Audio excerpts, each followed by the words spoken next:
Nagdesisyoang isumite ni Senator Juan Miguel Zubiri ang kanyang panukalang total ban sa online gambling na isa sa kanyang priority bills para sa 20th Congress. Ilang mga senador rin ang pumabor para sa panukala. Tunghaya ng aking ulat. Kasunod ng tumataas na bilang ng mga nalululong sa online gambling ay ilang mga mambabatas ang nagpahayag ng kanilang pagkabahala, kaya naman ilan sa kanila ay pabor sa panukalang total ban sa naturang sugalan. Isa na rito si Senator Ronald Bato de la Rosa na pabor sa pagban ng online gambling dahil marami anya ang nasisira ang buhay dahil dito. Bukod kasi anya sa mga nasisirang relasyon ng pamilya ay marami rin ang nagpapakamatay na lamang dahil sa pagkabaon sa utang. Kung magkakapera man ang gobyerno, ang revenues from online gambling is not enough to compensate the moral decay, the social cost of that it brings, yung online gambling. Hindi aya sapat ang strict regulation na siyang ipinapanukala ni Senator Sherwin Gatchalian dahil maraming mga Pilipino pa rin ang makakalusot at susugal sa underground operation dahil sa pagiging accessible nito online. Bukod kay De La Rosa ay nagpahayag din ng suporta si Senator Christopher Bongo hinggil sa layuning maipasa ang panukalang total ban sa online gambling. I agree with my colleagues on the possibility of banning online gambling. I intend to file my own bill or co-author similar measures. Masyado na pong malaki at malalim ang social cost nito. Sa kabila naman ng mga pagkabahalang ito ay tutol ang mga license operator sa panukalang ito dahil kanilang ikinababahala ang pag-shift ng mga manlalaro sa unregulated sites sa black market. Sila umano ay naninindigan kasama ang Philippine Amusement and Gaming Corporation sa kanilang panawagan na sa halip na magkaroon ng total ban ay strict regulation na lamang upang mapanatili ang ligtas na plataporma para sa mga manlalarong Pilipino, gayon din ang contribution nito sa pag-unlad ng ekonomiya ng bansa. Matatandaan na inihain ni Senator Juan Miguel Zubiri ang panukalang total ban sa online gambling nitong Lunes, bunsod ng nakakabahalang bilang ng pagtaas ng kaso ng mga nalululong sa sugal na Pilipino, partikular na ang mga kabataan. Mas napadali kasi ang pagsali rito dahil maaaring makataya sa halagang piso na maaaring itap sa mga digital wallet gaya ng GCash. Sa datos ng World Casino Directory, numero 1 ang Pilipinas sa mga bansang tinaguriang gambling capital sa buong Asia na may 79 highest total number of casinos. Princess Castro nag-uulat para sa Golden Nation Network.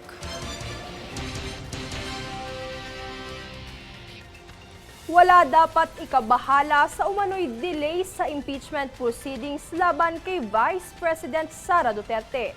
Ito ay ayon kay Senator Ronald Bato de la Rosa nitong Miyerkules.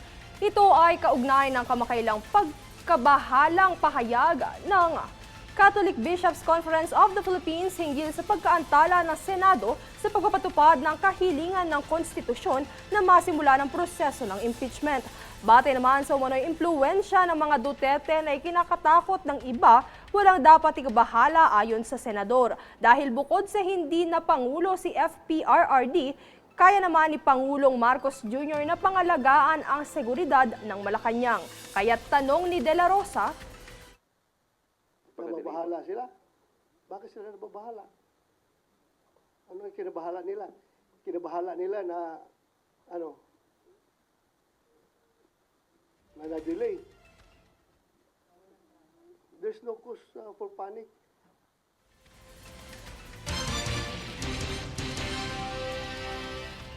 sa paghahain naman ni Senator Christopher Bongo ng ikalawang set of priority bills para sa 20th Congress nitong Miyerkules, ay kanyang idinagdag ang Magna Carta for Barangay Health Workers na karugtong ng unang panukala na Magna Carta for Barangay Officials na kanyang unang inihain kamakailan. Narito ang ulat. Nararapat na kompensasyon at karapatan para sa mga barangay officials ang patuloy na ipaglalaban ni Senator Christopher Bongo. Ito ang kanyang tiniyak nitong Miyerkules kasabay ng paghahain ng kanyang priority bills para sa 20th Congress. Hindi po ako titigil. Hindi po ako titigil na may sa batas po ito. Galing po ako sa baba. Alam ko po ang trabaho ng isang barangay officials. Ang hirap po maging barangay captain. Sila po yung pinaka frontline na basic services. Sila yung umaga, nandiyan dyan sa City Hall, hingi ng tulong, mag-aasikaso sa mga pasyente, sa mga namatayan. Tapos kulang yung kanilang sweldo. Maliit ang sweldo ng mga barangay officials pag maliit yung ira nila. Ito ang naging pahayag ng senador hinggil sa ilang taon ng pakikibaka ng mga mambabatas sa panukalang Magna Carta for Barangays. Anya, below minimum wage rin ang kinikita ng iilan, habang cash allowance lamang ang natatanggap ng iba gaya na lamang anya ng mga kagawad. Bukod sa mga barangay official ay inihain din niya nitong Miyerkules para sa second set ng kanyang priority bills ang Magna Carta for Barangay Health Workers. Pinatuloy ko rin po i-file itong Magna Carta for BHW para meron silang allowances or compensation and security of tenure na para sa mga BHW na naglalakad sa init, ulan na nagsiservisyo sa atin. Panahon ng pandemya, hindi natin mararating itong narating natin kundi dahil sa kanilang sakripisyo. So, sinali ko ng BHW dahil konektado po yun. Basic and frontline services po ng gobyerno ang barangay. Barangay officials, barangay health workers at iba pa. Kaugnay nito ay kanya ring ipinahayag ang naging pagsuporta sa pagpapalawig ng termino ng mga barangay officials o ang term setting bill na kanyang hinihiling na maisabatas. Ayon kay Go, marapat lamang na mapalawig ang kanilang termino at kakayahan dahil lubha nitong naapektuhan ang taon ng kanilang serbisyo sa naging postponement ng barangay at sangguniang kabataan elections. Samantala, bukod sa BHW ay ilang panukala pa ang kaniyang inihain para sa susunod na kongreso. Kabilang dito ang advanced nursing education, expanded benefits for para-athletes, delayed birth registration, institutionalizing medical assistance to indigent parties, OFW hospital, senior citizens hospital, monthly allowance for public educators and non-teaching personnel, Philippine National Games, at rental housing subsidy. Princess Castro nag-uulat para sa Golden Nation Network.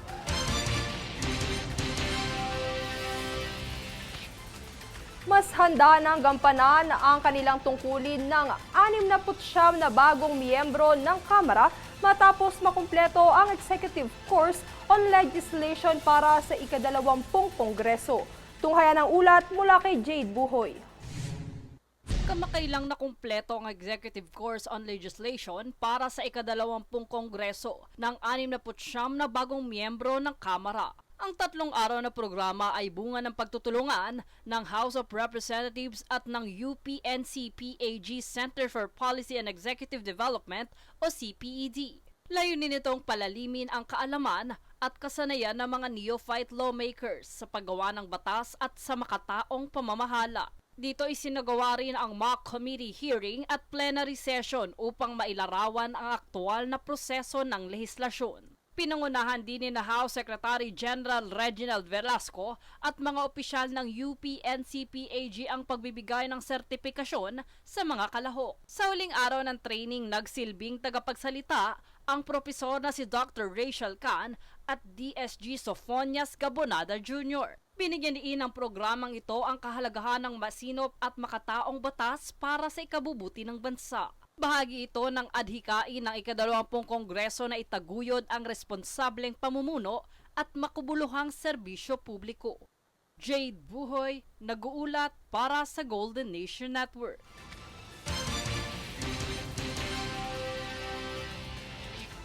Samantala, agad na nagbigay ng 101 family food packs ang DSWD Field Office NCR sa mga residenteng apektado ng pagbaha sa Las Piñas City, partikular sa Barangay Pamplona 3 nitong Miyerkules.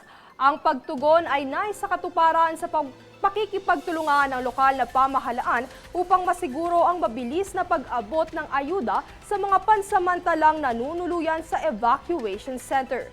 Patuloy ang koordinasyon sa pagitan ng DSWD at LGU alinsunod sa direktiba ni Pangulong Marcos na tiyaking walang maiiwang pamilyang nangangailangan.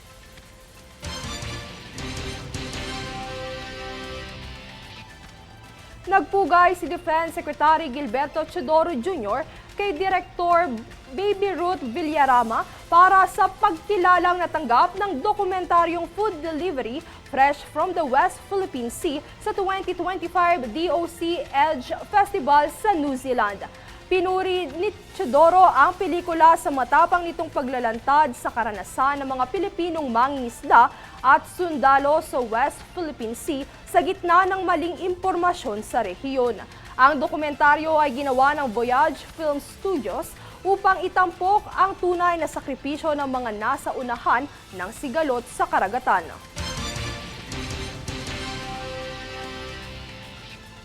Susunod sa News Force. DPWH nagsagawa ng Women's Support Center sa Muntinlupa.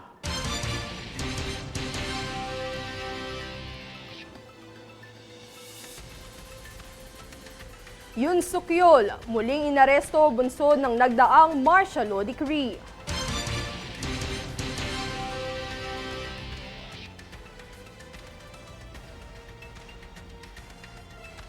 Trump nag-issue ng mas mataas na taripa sa 8 pang bansa.